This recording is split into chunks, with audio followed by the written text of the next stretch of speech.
আপনারা দেখবেন বিগত 2 থেকে 1 বছরের ব্যবধানে সবচাইতে সব এলাকাতে, সব মহল্লাতে, সব পরিবেশে, সব ঘরে 2 শ্রেণীর মানুষ সবচেয়ে বেশি অবহেলিত। 1 নম্বর হচ্ছে মা, 2 নম্বর হচ্ছে বাবা। নিজের সন্তানকে 10 মাস 10 দিন গর্ভে ধারণ করলো যে মা, সেই মা না খেয়ে না পড়ে সন্তানকে পড়িয়েছে, খাওয়িয়েছে। সন্তান যখন শিক্ষায় শিক্ষিত হয়েছে, মার ঘাড় ধাক্কা দিয়া বাড়ি থেকে বের করে দেয় বউয়ের কথা শুনে। কথা ঠিক কিনা? শেষ পর্যন্ত সে মার জায়গা হয় বৃদ্ধাশ্রমে, বাবার জায়গা হয় বৃদ্ধাশ্রমে। আফসোসের বিষয়, গত 5 দিন আগের খবর, নিজের সন্তানের আঘাতে বাবা হত্যা হয়েছে, অর্থাৎ নিজের সন্তান নিজের বাবাকে হত্যা করেছে। এই 5 দিনের আগের খবর। নাউজুবিল্লাহ করে। প্রিয় ভাইরা, সেই কুলুষিত সমাজকেও হার মানিয়েছে এই সমাজ। নবীজির জামানায়, ওই জামানায় এমন কোন ইতিহাস ছিল না যে নিজের সন্তান নিজের বাবাকে হত্যা করেছে, নিজের মাকে নিজের সন্তান হত্যা করেছে, এমন ইতিহাস সেই জামানায় ছিল না। বর্তমান যুগ সন্ধি করে অনর্গল হচ্ছে। কথা বলেন ঠিক কিনা? ভাইরা, যার কারণে সংসারে বরকত নাই, ব্যবসায় বরকত নাই, চাকরিতে বরকত নাই। লক্ষ কোটি টাকা অর্জন করার পরেও কেন জানি, এত ধনী হওয়ার পরেও, এসি গাড়িতে চলার পরেও, এসি ঘরে থাকার পরও কেন জানি শান্তি মিলছে না। কথা বলেন ঠিক কিনা? সবচেয়ে বড় কারণ হলো প্রত্যেকটা ঘরে মা বাবা অবহেলিত হওয়ার একমাত্র চূড়ান্ত কারণ। কথা বলেন ঠিক কিনা? সুতরাং এই মা বাবাকে নিয়ে কথা বলতেই হবে। আল্লাহ তাআলা আমাদেরকে তৌফিক দান করছে। আল্লাহ। সম্মানিত প্রিয় ভাইরা আমার, আল্লাহ রাব্বুল আলামিন কোরআনে কারীমের ভিতরে জানায় দেন, বলেন নবী, আপনি সারা দুনিয়ার মানুষকে জানায় দেন, আমি আল্লাহর পক্ষ থেকে 3টা মেসেজ আপনাকে দিলাম।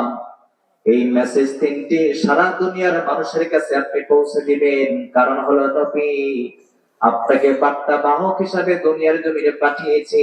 আপনার দায়িত্ব হলো আল্লাহর পক্ষ থেকে যা নাজিল হবে দুনিয়ার মানুষের কাছে তা পৌঁছে দেওয়া। বলেন সুবহানাল্লাহ।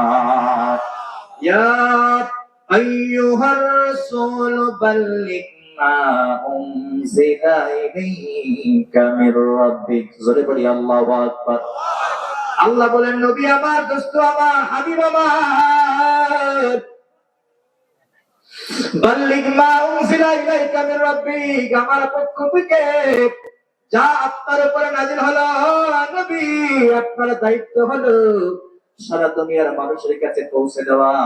সুতরাং নবী গো, আমি আল্লাহর পক্ষ থেকে 3টা মেসেজ আপনাকে জানায় দিলাম। এই 3টা মেসেজ সারা দুনিয়ার মুমিন মুসলমানের কান পর্যন্ত আপনি পৌঁছায় দিবেন। জোরে বলেন সুবহানাল্লাহ।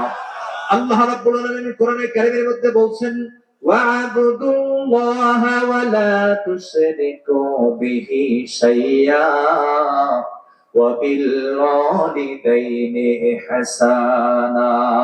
চিৎকার করে বলেন আল্লাহু আকবার। আল্লাহ রাব্বুল আলামিন বলছেন, নবী হে, আপনি জানায়া দেন, ওয়া'বুদুল্লাহ।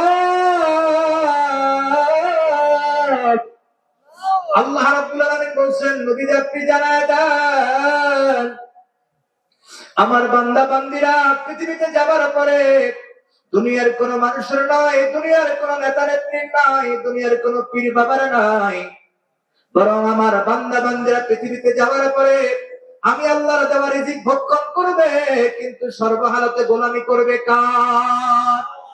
আরো চিৎকার মেরে বলেন, গোলামি করতে হবে কার? রব্বুল আলামিন বলছেন, নবীজি আপনি জানায়া দেন, পৃথিবীতে আমার বান্দা বান্দিদেরকে পাঠালাম সর্বহালতে আমি আল্লাহর গোলামি করবার জন্য। 2 নম্বর ঘোষণা, নবীজি আপনি জানায়া দেন, ওয়ালা তুশরিকু বিহি শাইয়্যা। আমার বান্দা আমার ইবাদত করতে গিয়া কোন কাজে যেন আমি আল্লাহর সঙ্গে শিরিক না করে। শিরিক পৃথিবীর জমিনে সবচেয়ে জঘন্যতম গুনাহ। দুনিয়ার সব গুনাহ আল্লাহ মাফ করবে, ক্ষমা করবে, কেবল একটা গুনাহ আল্লাহ ক্ষমা করবে না, সেটা হলো শিরকের গুনাহ।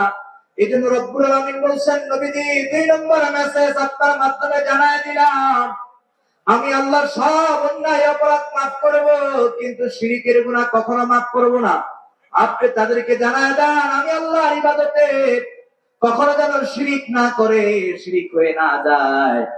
3 নম্বর মেসেজ নবীজি আপনি জানায় দেন, ওয়া বিল ওয়ালিদাইনি ইহসানা।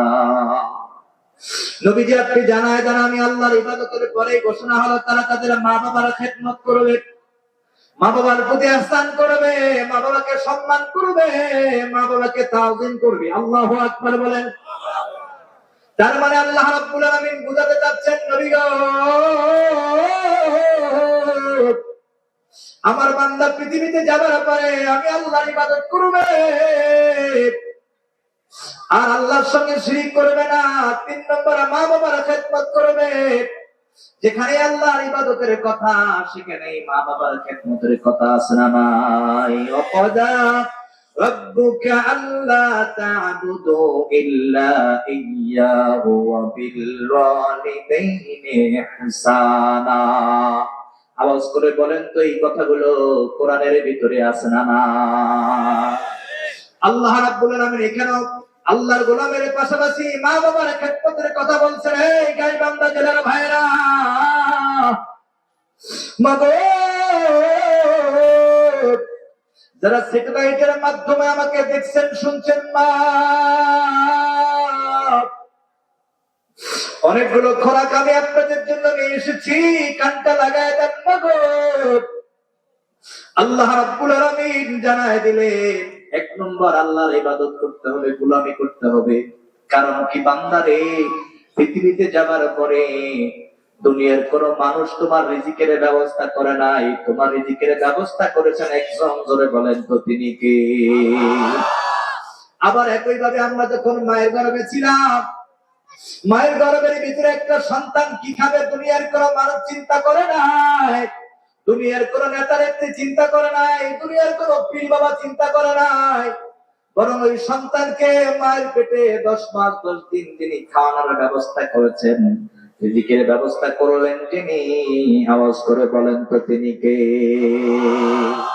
এই জন্য রব্বুল আলামিন বলছেন, বান্দারে, আমি পৃথিবীতে এতগুলো নিয়ামত দেবার পেছনে একটাই কারণ, পৃথিবীতে আমার বান্দা আমার নিয়ামত ভক্ষণ করবে, সর্বহালতে আল্লাহর গোলামি করবে। ঠিক কিনা বলেন? এই জন্য আল্লাহর গোলামি করার দরকার আছে না নাই? সব জায়গাতে নাকি এক জায়গাতে? আরো জোরে বলেন, সব জায়গাতে নাকি এক জায়গাতে? সব জায়গাতে গোলামি হবে আল্লাহ। যদি আল্লাহর পক্ষে গোলামি না হয়, জাহান্নামের আগুন। জোরে বলেন তো, আছে না নাই? তাফসীরের কিতাবের ভিতরে উল্লেখ করেন, এই পৃথিবীর জমিনে জিন সৃষ্টির পূর্বে আল্লাহ রাব্বুল আলামিন আরো একটা জাতি সৃষ্টি করেছিলেন, আল্লাহর গোলামেরা। শুধু আমাদেরকে আল্লাহ সৃষ্টি করেন নাই, বরং আমাদের পূর্বেও জিনদেরকে সৃষ্টি করে দুনিয়াতে পাঠিয়েছে, কি পাঠাই নাই?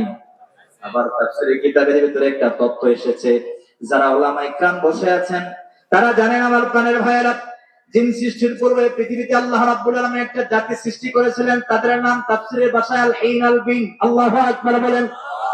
তাদেরকে দুনিয়াতে পাঠিয়ে দিলেন, আর আল্লাহ বললেন, গোলাম, পৃথিবীতে পাঠালাম আমি আল্লাহর গোলামি করবার জন্য। আল হিন আল বিন দুনিয়াতে আসলো, কিন্তু আল্লাহর গোলামি করতে পারে নাই। এই কারণে আল্লাহর আযাব আর গজব দিয়ে তাদেরকে নির্বংশ করে দিয়েছেন। জোরে বলেন নাউযুবিল্লাহ।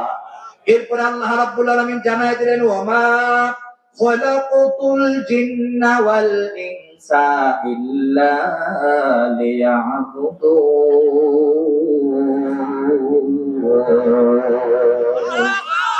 আমি চিৎকার মেরে বলেন আল্লাহু আকবার।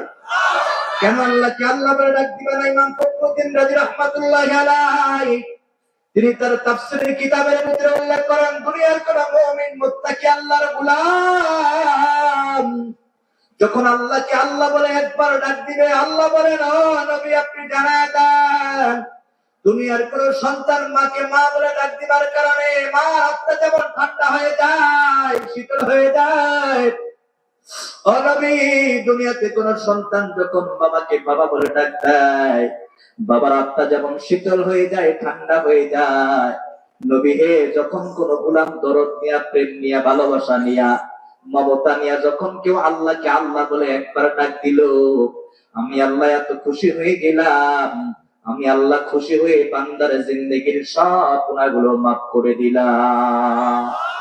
2 নম্বরে আমি আল্লাহ তাদের 4 ইঞ্চি কবরে একটা জান্নাতের সিট নম্বর বরাদ্দ করে দিলাম।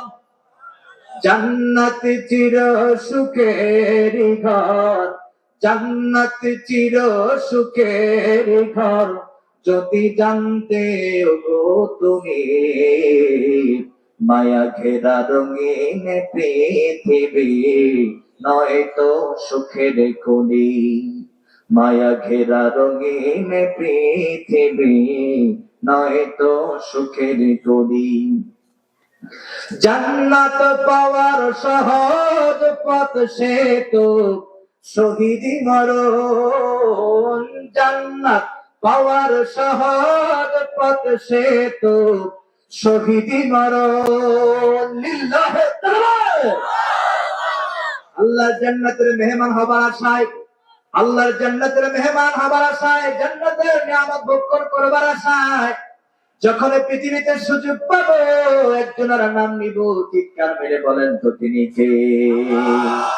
আরো আওয়াজ করে বলেন আল্লাহু আকবার, আরো জোরে বলেন আল্লাহু আকবার।